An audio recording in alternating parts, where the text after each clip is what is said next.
Good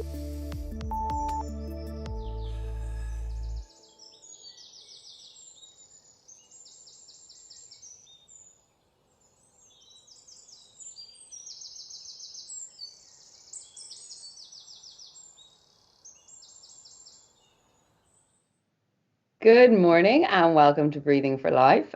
This morning I am joined by John McKeown. Welcome back, John. Hello, Susie. How are you doing this morning? It's great. Good. And so what is it that you're going to talk to us a bit about this morning? Well, it's. I think this is the last week. We've been doing 4 weeks of Breathing for Life, so it's great that people are watching and learning different breathing techniques. I was particularly talking about the Wim Hof method, but as people have been seeing each day, there's lots of different breathing techniques. It's just so important to breathe correctly, and especially to control emotions. One of the first persons I followed on social media was a guy called Jay Shetty. If you've ever heard of him, he was a Buddhist monk, but he's left the monastery now. But he's very big on social media. And what he was saying on the first day at the monastery, they taught him how to breathe correctly, and he was mystified that why were they teaching this sort of thing at the monastery. And what they said to him is, when you get angry, what changes? Your breath. When you get sad, what changes? Your breath. When you get nervous or panicky, what changes? Is your breath. So they were saying, with each emotion, you change the way you breathe. So they said, if you can control the way you breathe, indirectly you can control your emotions. So it's a great way to stop yourself getting angry, stop yourself getting panicky, by controlling how you breathe. And that was the first thing they taught him at the monastery. And we all know Buddhist monks, they're Zen the whole time, and that's just because they're controlling the way they breathe, breathing into the diaphragm, which we spoke about for the last few weeks, and breathing in through the nose, and elongating the exhale. And that's what activates what's called the parasympathetic nervous system, and that calms us down. And it's a very, very simple thing to do. You just breathe in, and make sure your exhale is longer than your inhale, and that's what calms you down.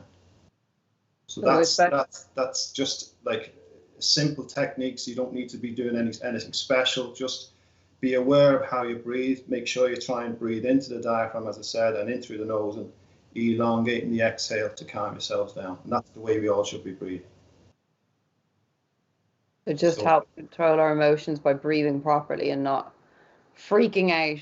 Yeah. Well, we all know. Look, we live in a crazy world and modern world, and there's so much stuff on social media that annoys us and aggravates us, and unknown to us, that raises our stress levels subtly. And what happens is our cortisol levels, our adrenal glands release what's called cortisol, which is known as the stress hormone, and that's going up and down all day. And it shouldn't. It should be regulated. It should be at its highest levels at 8 o'clock in the morning, and as the day goes on, it drops down and allows us to sleep.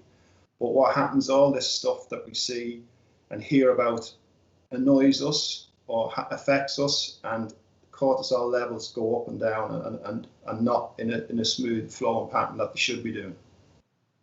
So breath work can reduce that. And the other thing too that can help is grounding. I might have spoke about this before. We sleep on a ground sheet, but what they found, so there's a great book out, I don't know whether you can see that, called Earthing. Can you see that there, yeah? If you bring it over a bit more, yeah, I can see it. So Earthing, and what they say, it's the most important health discovery ever. 50, 60 years ago, people walked around either in the bare feet in Ireland or in leather-soled shoes. And leather-soled shoes actually conduct, and so they connect us to the earth. But what happens now is we all wear rubber-soled, usually runners or stuff like that. They're not leather, and they're insulators, and they disconnect us from the earth. And what that does, the earth is full of what's called negative electrons, and those negative electrons will reduce any oxidative stress that's in our body. And we talked about all the microwave radiation in the air that charges us up. If we were connected to earth, that would help discharge all this radiation. So for what they discovered was So I mentioned the cortisol levels are up and down all the time because of the different stress levels. They did studies that people who slept on a ground sheet, after 6 weeks, their cortisol levels all aligned properly. As I said, the cortisol levels peaked at 8 o'clock in the morning and slowly reduced, and they were at the lowest point by 12 a.m., which is when we're supposed to be asleep. So they found that after 6 weeks of sleeping on a ground sheet, this all regulated. So earthing has a great benefit too. You often hear people say sometimes they go outside and put their hands in the earth before they go to bed, or put their feet. We all know it's great walking on the beach in your bare feet. It's for those sort of reasons. We feel good afterwards because we're getting grounded. Yeah, because we talked about it a bit after the show last week, and I went and bought an earthing mat on your recommendation. Yeah. And when I put it on my bed and when I got it on at first, it was like a buzzing sensation. And I did find it quite hard to sleep. Like I was really, it actually made me, it nearly charged me or something. The first night I slept in it, I suddenly had all this energy. Yes. And I got I've had chronic fatigue before and like thyroid issues. So for the first week, I definitely went through some kind of detox because it kind of, not the worst version of those symptoms, but like a bit of them kind of returned a bit. But I knew, I'd read up on it and I knew that it would go away and this was part of it. And it took about a week. And I wasn't super tired, just a bit, I don't know, not quite. It felt like you were getting a cold or something. Yes. But I wasn't. And then about a week of using it, and I've woken up ever since, and I feel absolutely amazing from using it. Yeah, that is definitely, that's a common thing where people who haven't been sleeping grounded for the first couple of nights, it can change things and not make you feel right. Because if you talk about even the cortisol levels, it's changing all that and trying to realign that into its normal circadian rhythm. So that's what's happening. Your cortisol levels would have been not regular, up and down, and now when you ground yourself over, as I said, in that study, you found 6 weeks for it to regulate properly. So you have to stick with it for another few weeks for it to really test the benefits of it. Yeah, no, I'm definitely feeling it now. Like I definitely am waking up feeling not as tired in the morning or as achy. And even if I don't, because I'm not that amazing a sleeper anyway, but even if I don't sleep that well, I don't wake up feeling that tired. Yeah. That's you can also get them for your sitting at a desk as well. You can get, it's the same little piece of material, so you can be grounded. Really, we should be grounded all day. Yeah. But, definitely at night, because you're sleeping for 8 hours, and we all, as I said, all the time, your body heals at night. So you got to give it the best benefit to heal.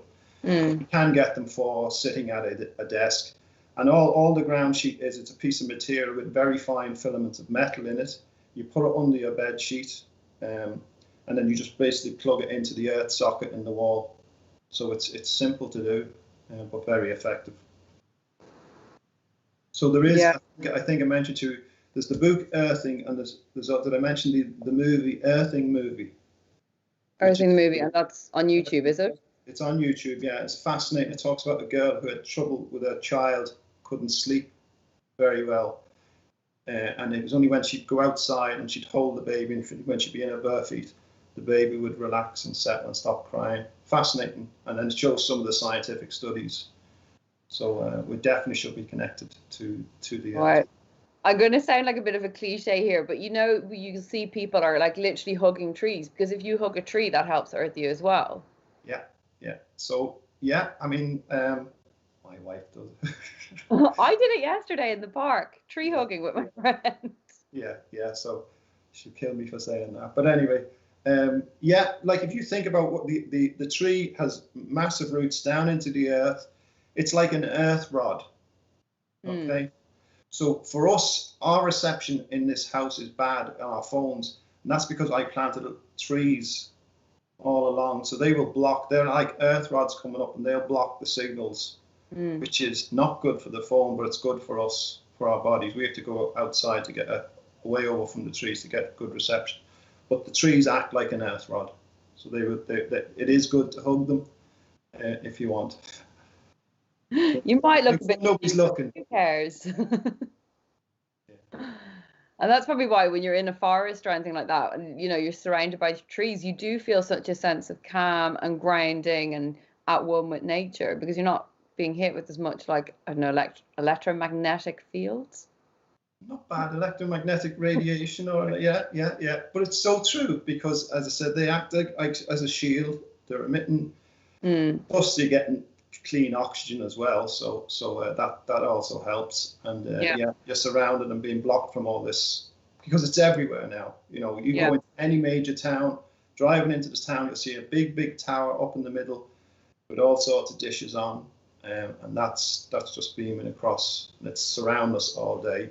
And I keep saying the most important thing is, when you're at home in bed at night, you try and make your bedroom a sanctuary, an EMF-free zone. Take away the lamps and all that sort of stuff, and try and sleep on a ground sheet, and it just helps the body heal. And would you turn off the electricity in your bedroom at night? No, so I was doing that. The problem was that the way the house is wired, I was switching off the freezer. so I wasn't popular. So what we don't have lamps beside our bed. We don't have any lamps. We've got just a little camping, the LED lights. That's what we have. But we don't have any electric. We switch off. We've removed any electrical equipment from the bedroom.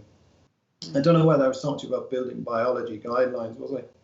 I think we spoke about it on the phone. Yeah. So that's what they. It's an organisation with specified levels for in the bedroom, that the RF radiation should be below certain levels, and that any magnetic fields there shouldn't be any, and a thing called dirty electricity. I have a few books here, you know, with the body electric, and then there's another one, dirty electricity.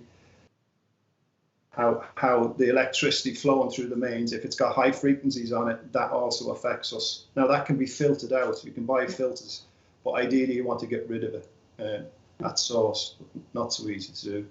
We are electrical beings. That's, you know, every signal, our heartbeat is electrical, and so all this external stuff can have an effect on us. And I always go back.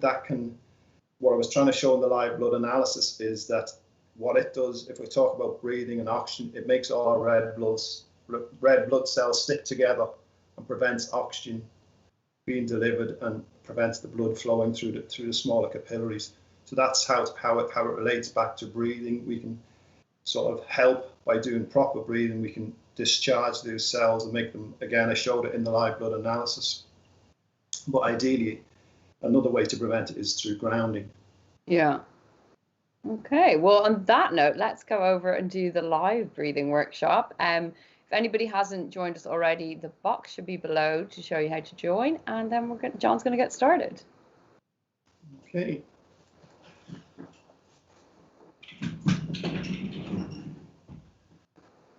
Okay, hello everyone. So what we're going to do is we're going to do a bit of, if you've joined me before in the last few weeks, I do a bit of Qi Gong as well. So at the beginning we'll do some Qi Gong, very simple Qi Gong, and then we'll go into some of the breathing that we're going to do. It's Wim Hof based breathing, just with a little bit of a twist. So I always like to take my shoes off, but you don't have to. I prefer not to wear light clothing, because we're going to do what's called tapping. Okay, so if you're not familiar, it might be strange to you, but just go with it. And what we do is basically going to tap all over the body, and what that does, it activates the lymphatic system.